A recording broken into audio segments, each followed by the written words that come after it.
It was all systems go as the rescue van pulled into the animal hospital. The staff appeared from every corner of the hospital to help unload the animals. The kangaroo was moved onto a stretcher and carried inside, while the other animals could be moved in their cages.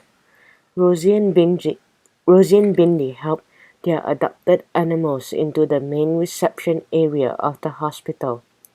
The narrow hall behind was immediately filled with animals needing attention. "What will happen now?" Bindi asked Richard. "Our triage nurse will inspect each animal and decide who needs to be seen right away and who can wait a little longer for more detailed treatment."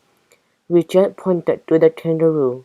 "Our courageous kangaroo will be the first cab off the rank." Richard knew the dogs were anxious about the animals they had adopted. "Try not to worry, every animal will get the attention it needs. I am not the only vet here. Your furry friends will be looked after." Just then the front door swung open, followed by a loud shout of incoming. A man covered in dirt and charcoal staggered up to the group. He held an injured possum in his arms. "This fellow needs help, doctor." "You both look as if you have been through the fire," said Richard, checking out man and possum. "The fire came close to the back of my land," the man explained. "I was hosing down my place when I caught a glimpse of this little bloke in the thick of it. He could hardly even move. He looks like he he's burned his hands and feet." Richard took a closer look at the wounds. "I cannot believe he let you this close to him without anesthetic." The man shook his head. He was just as surprised by the possum's actions. "I have never seen anything like it. He just seemed to know I'd do the right thing. He just seemed to know I'd do right by him." Richard led the two of them to a consultation room.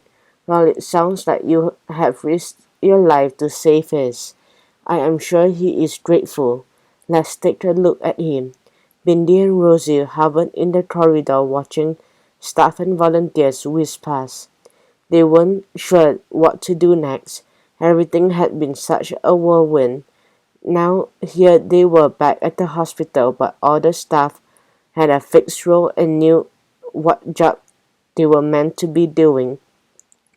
All the girls wanted to do was help, but they didn't want to get in anyone's way. Richard stuck his head back out into the corridor. "Bindi, Rosie, I will need your help, please. You know the old saying, many hands make light work." The girls couldn't help smiling at each other as they startled after Richard. He might like to overuse his old sayings, but he sure knew how to save lives.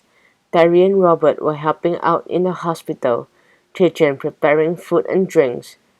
For the staff and volunteers, they were making pulse sandwiches, a large pot of soup, a lasagna, and various salads.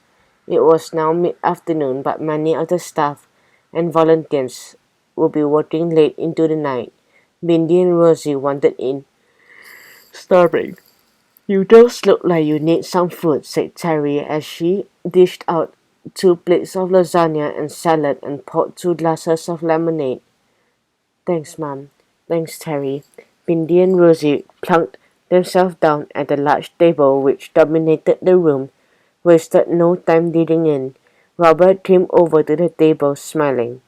"I helped fry the meat." Bindi smiled. Totally delicious, little buddy." She was so grateful she didn't even mind when Robert stole a piece of cucumber from her plate.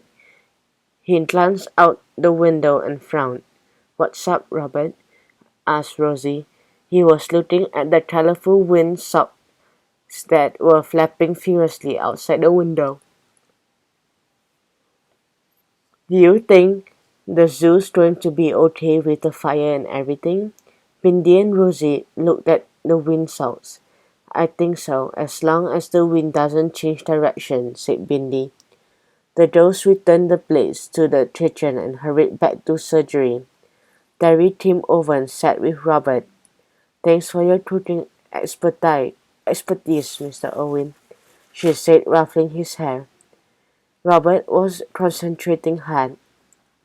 He pointed to the fish-shaped windsock. Look at the windsock, Mum. I don't think it was blowing in that direction before. Terry froze as she watched it dancing like crazy in the wind. Robert was right. The wind had changed direction. It would be bringing the fire directly in line with the zoo and the wildlife hospital.